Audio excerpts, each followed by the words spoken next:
Hi friends, welcome to mister media info. ಸ್ನೇಹಿತರೆ, ಜಗತ್ತಿನಲ್ಲೇ ಅತಿ ಸುಂದರವಾದ ಜಾಗ, ನೀಲಿ ಸಮುದ್ರ, ಚಿನ್ನದ ರೀತಿ ಕಾಣೋ ಮರಳು, ಹಸಿರು ಬೆಟ್ಟಗಳ ಮೇಲೆ ಯೇಸು ಕ್ರಿಸ್ತನ ದೊಡ್ಡ ಪ್ರತಿಮೆ. ಈ ಸ್ವರ್ಗದಂತಹ ದೃಶ್ಯ ಎಲ್ಲಿದೆ ಗೊತ್ತಾ? ಅದುವೇ ದಕ್ಷಿಣ ಅಮೆರಿಕಾದ ಬ್ರೆಜಿಲ್ನ ರಿಯೋ ಡಿ ಜನೈರೋ. ಆದರೆ ಈ ಬೃಹತ್ ಪ್ರತಿಮೆಯ ನೆರಳಿನಲ್ಲೇ ಒಂದು ಸೀಕ್ರೆಟ್ ಜಗತ್ತು ಅಡಗಿದೆ. ಅಲ್ಲಿನ ಬೆಟ್ಟದ ಮೇಲಿಂದ ಈ ಸುಂದರ ನಗರವನ್ನು ನೋಡುವ ಲಕ್ಷಾಂತರ ಬಡ ಜನರು ಪ್ರತಿದಿನವೂ ಸಾವಿನ ಅಂಚಿನಲ್ಲೇ ಬದುಕ್ತಾರೆ. ಅವರ ಬೀದಿಗಳಲ್ಲಿ ಸಮಾಧಾನವಿಲ್ಲ, ಬದಲಿಗೆ ಗುಂಡಿನ ಸದ್ದು ಮತ್ತು ರಕ್ತದ ಕಲೆಗಳೇ ತುಂಬಿ ಹೋಗಿವೆ. ಸ್ನೇಹಿತರೆ, ರಿಯೋ ಡಿ ಜನೈರೋ ಇದು ಭಯಾನಕ ಡ್ರಗ್ ಗ್ಯಾಂಗ್ಗಳು ಮತ್ತು ಪೊಲೀಸರ ನಡುವಿನ ತೆರೆಮರೆಯ ಜಗಳ. ಈ ಜಗಳದಲ್ಲಿ ಒಂದೇ ಒಂದು ದಿನದಲ್ಲಿ 130ಕ್ಕೂ ಹೆಚ್ಚು ಜೀವಗಳು ಹೋಗಿವೆ. ಬ್ರೆಜಿಲ್ನ ಇತಿಹಾಸದಲ್ಲೇ ಇಷ್ಟು ದೊಡ್ಡ ರಕ್ತಪಾತ ಮತ್ತೊಂದಿಲ್ಲ. ಆ ಸುಂದರ ನಗರದಲ್ಲಿ ಇಂತಹ ಭೀಕರ ದುರಂತ ಯಾಕೆ ನಡೆಯಿತು? ಇಲ್ಲಿ ಅಡಗಿದ್ದ ರೆಡ್ ಕಮಾಂಡನ್ನು ಗ್ಯಾಂಗ್ನ ಪವರ್ ಎಷ್ಟಿತ್ತು ಮತ್ತು ಅಲ್ಲಿನ ಅಮಾಯಕ ಜನ ಹೇಗೆ ಆ ಗುಂಡಿನ ಮಳೆಯಲ್ಲಿ ಸಿಕ್ಕಿಬಿದ್ರು? ರಿಯೋದ ಜೀವನ ಮತ್ತು ರಕ್ತದ ಕಥೆಯನ್ನು ಈಗ ನಾವು ಶುರು ಮಾಡೋಣ.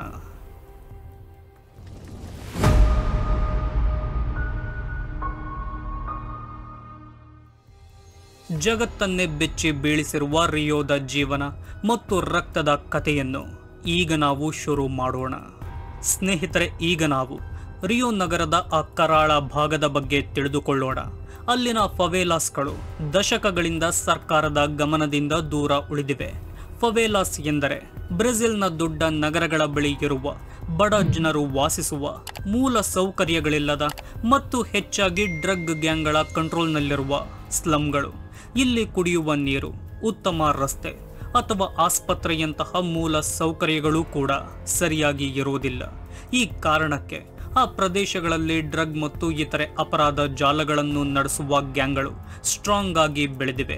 ಈ ಕ್ರಿಮಿನಲ್ ಗುಂಪುಗಳು ಫವೇಲಾಸ್ಗಳನ್ನು ತಮ್ಮ ಕಂಟ್ರೋಲ್ನಲ್ಲಿ ಇಟ್ಟುಕೊಂಡು ಅಲ್ಲಿನ ಅಮಾಯಕ ಜನರನ್ನು ಭಯದಲ್ಲೇ ಬದುಕುತ್ತಲೇ ಇರೋ ಹಾಗೆ ಮಾಡ್ತಾರೆ.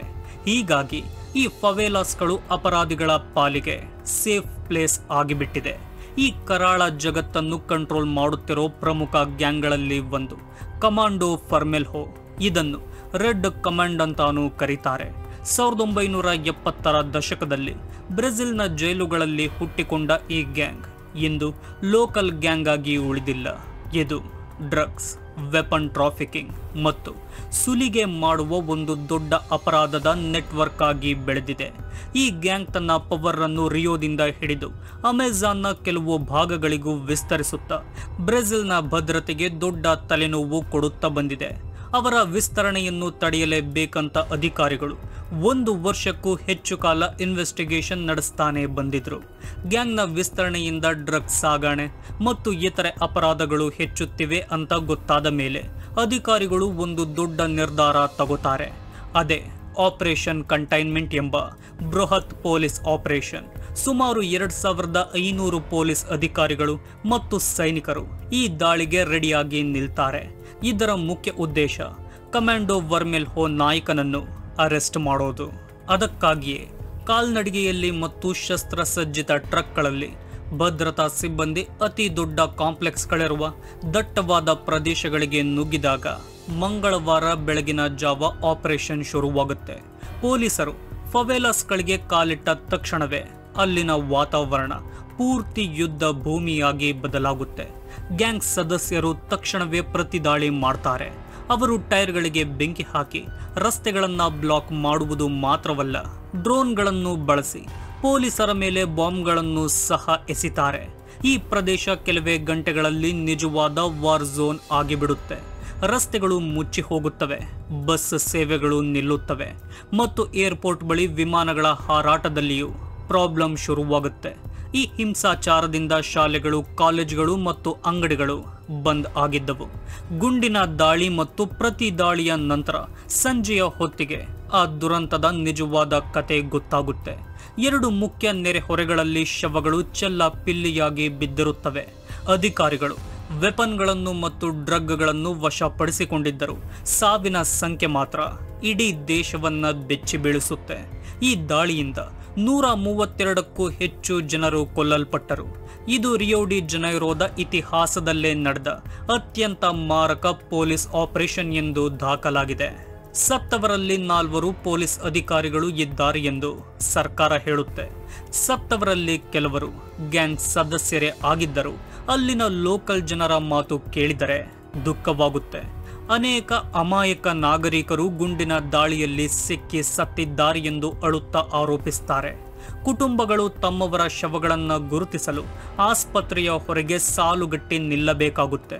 ಕೆಲವರು ಶವಗಳನ್ನು ಬೀದಿಗಳಲ್ಲಿ ಇಟ್ಟು ದೊಡ್ಡ ಪ್ರತಿಭಟನೆಯನ್ನ ಮಾಡ್ತಾರೆ.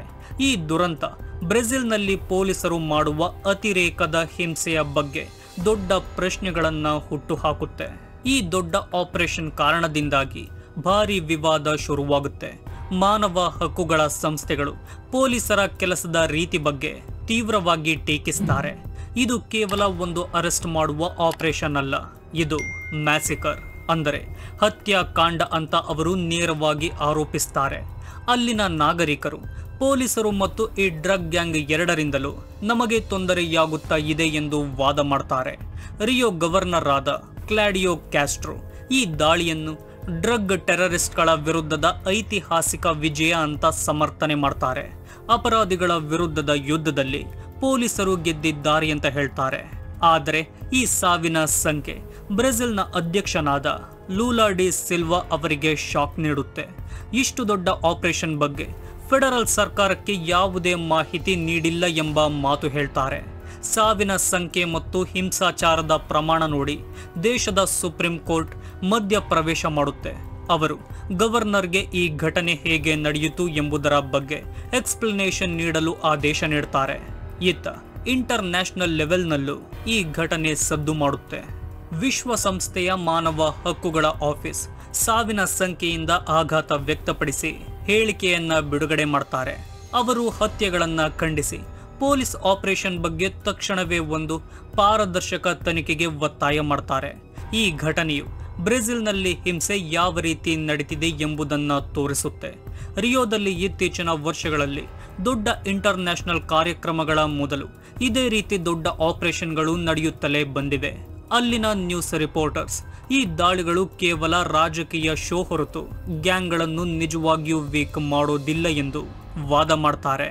ಬದಲಿಗೆ ಟ್ಯಾಂಕ್ಗಳು, ಹೆಲಿಕಾಪ್ಟರ್ಗಳು ಮತ್ತು ಡ್ರೋನ್ಗಳನ್ನು ಒಳಗೊಂಡ ಈ ಭಾರಿ ತಂತ್ರಗಳು ಹಿಂಸೆಯನ್ನ ಮುಂದುವರಿಸುತ್ತಿವೆ. ಫವೇಲಾಸ್ಗಳಲ್ಲಿರುವ ಲಕ್ಷಾಂತರ ಜನರಿಗೆ ಪ್ರತಿದಿನವೂ ಬದುಕು ಒಂದು ಹೋರಾಟವೇ ಆಗಿದೆ. ಒಂದು ಕಡೆ ಅವರು ಅಪರಾಧಿಗಳ ರೂಲ್ಸ್ ಅಡಿಯಲ್ಲಿ ಇರಬೇಕು, ಇನ್ನೊಂದು ಕಡೆ ಸರ್ಕಾರದ ಹೆಸರಿನಲ್ಲಿ ಬರುವ ಪೊಲೀಸರಿಂದ ಹಿಂಸೆಯನ್ನು ಕೂಡ ಎದುರಿಸಬೇಕು. ನಮ್ಮನ್ನ ಯಾರು ಸೇಫ್ ಮಾಡ್ತಾರೆ ಎಂಬ ಪ್ರಶ್ನೆ ಅಲ್ಲಿನ ನಾಗರಿಕರಲ್ಲಿ ಮೂಡುತ್ತೆ. ಈ ವಾರದ ದಾಳಿಯಿಂದ ಶಾಲೆಗಳು, ಆಸ್ಪತ್ರೆಗಳು ಮತ್ತು ಬಿಸ್ನೆಸ್ ಎಲ್ಲ ಬಂದಾದವು. ಪ್ರೆಸಿಡೆಂಟ್ ಆದ ಲೂಲಾ ಮತ್ತೆ ಪವರ್ಗೆ ಬಂದ ಮೇಲೆ ಹಿಂಸಾಚಾರ ಹೆಚ್ಚಾಗಿದೆ ಅಂತ ಅಲ್ಲಿನ ಅರ್ಧದಷ್ಟು ಜನ ನಂಬ್ತಾರೆ. ರಿಯೋ ಡಿ ಜನೈರೋದ ಸೌಂದರ್ಯದ ಜೊತೆಗೆ ಅಪರಾಧ ಮತ್ತು ಇನ್ಈಕ್ವಾಲಿಟಿ ಸಹಜವಾಗಿ ಇರುತ್ತೆ. ಈ ಅತ್ಯಂತ ಮಾರಕ ದಾಳಿಯು ಬ್ರೆಜಿಲ್ನ ಸೆಕ್ಯುರಿಟಿ ಪಾಲಿಸಿಗಳು ಮತ್ತು ಫವೇಲಾ ಜನರ ಹಕ್ಕುಗಳ ಬಗ್ಗೆ ಪ್ರಮುಖ ಪ್ರಶ್ನೆಯನ್ನ ಮುಂದಿಟ್ಟಿದೆ. ಇದು ಗ್ಯಾಂಗ್ ವಿರುದ್ಧದ ನ್ಯಾಯವ ಅಥವಾ ಹಳೆ ಸಮಸ್ಯೆಗಳನ್ನ ಸಾಲ್ವ್ ಮಾಡದ ಮತ್ತೊಂದು ದುರಂತವ? ಈ ಪ್ರಶ್ನೆಗೆ ಉತ್ತರ ಹುಡುಕೋ ಜವಾಬ್ದಾರಿ ಇಡೀ ಸಮಾಜದ ಮೇಲಿದೆ. ಸ್ನೇಹಿತರೆ, ಈ ಮಾಹಿತಿ ನಿಮಗಿಷ್ಟವಾಗಿದ್ದರೆ ನಿಮ್ಮ ಅಭಿಪ್ರಾಯವನ್ನ ಕಮೆಂಟ್ ಮೂಲಕ ತಿಳಿಸಿ. ಇದೇ ರೀತಿಯ ಹೆಚ್ಚು ಇಂಟ್ರೆಸ್ಟಿಂಗ್ ಟಾಪಿಕ್ಗಳಿಗಾಗಿ ನಮ್ಮ ಚಾನಲ್ ಅನ್ನು ಸಬ್ಸ್ಕ್ರೈಬ್ ಮಾಡಿಕೊಳ್ಳಿ.